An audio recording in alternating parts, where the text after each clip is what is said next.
রাজপথের সহকর্মী সহযোদ্ধা প্রতিটি গণতান্ত্রিক রাজনৈতিক দলের প্রতি আহ্বান জানিয়ে বলতে চাই, সংস্কারের প্রয়োজন রয়েছে অবশ্যই, তবে জনগণের অধিকার চর্চা এবং প্রয়োগের পথে বাধা সৃষ্টি করে কোনো সংস্কারকেই টেকসই করা যাবে না।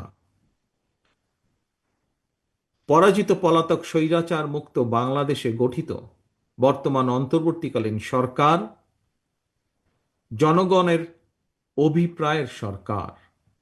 তবে এই সরকারের কাছে অবশ্যই একটি দক্ষ এবং জবাবদিহিমূলক রাজনৈতিক সরকারের মতন পারফরম্যান্স আশা করা কোনো যৌক্তিক কারণ আছে বলে আমি মনে করি না। সঙ্গত কারণেই অন্তর্বর্তীকালীন সরকার যত বেশি দিন ক্ষমতায় থাকবে, তাদের দুর্বলতাও তত বেশি দৃশ্যমান হতে থাকবে। বিভিন্ন পরিস্থিতি সামাল দেওয়ার ক্ষেত্রে অন্তর্বর্তীকালীন সরকারের দুর্বলতা যত বেশি প্রতীয়মান হবে, জুলাই গণ অভ্যুত্থান বিরোধী অপশক্তি 5ই আগস্ট নিয়ে তত বেশি বিভ্রান্তি সৃষ্টির সুযোগ পাবে।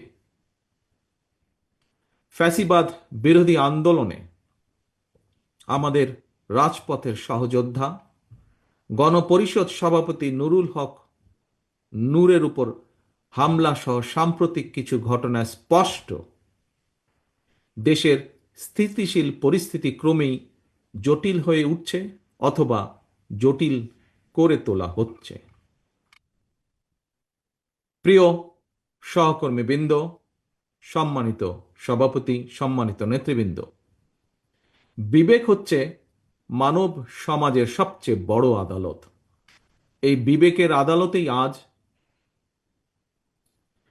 বিবেকের আদালতেই আজ আমাদের আত্মজিজ্ঞাসা করা দরকার, নির্বাচন হতে দেওয়া হবে না, এই ধরনের উচ্চারণ ফ্যাসিবাদ বিরোধী শক্তির ঐক্যকে দুর্বল করবে, নাকি পলাতক ফ্যাসিবাদী অপশক্তির পুনরুত্থানের প্রাসঙ্গিকতা তৈরি করবে?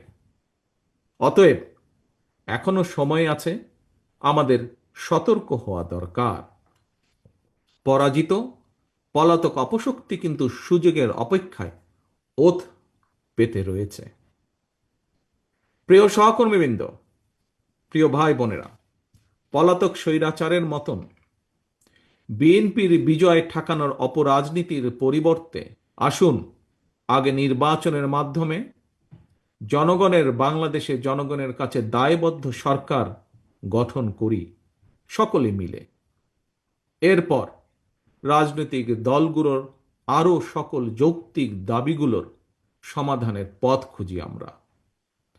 রাষ্ট্র রাজনীতিতে জনগণের অধিকার প্রতিষ্ঠার জন্য শর্ত শিথিল করে নির্বাচনের পথে হাঁটাই এখন সময়ের দাবি।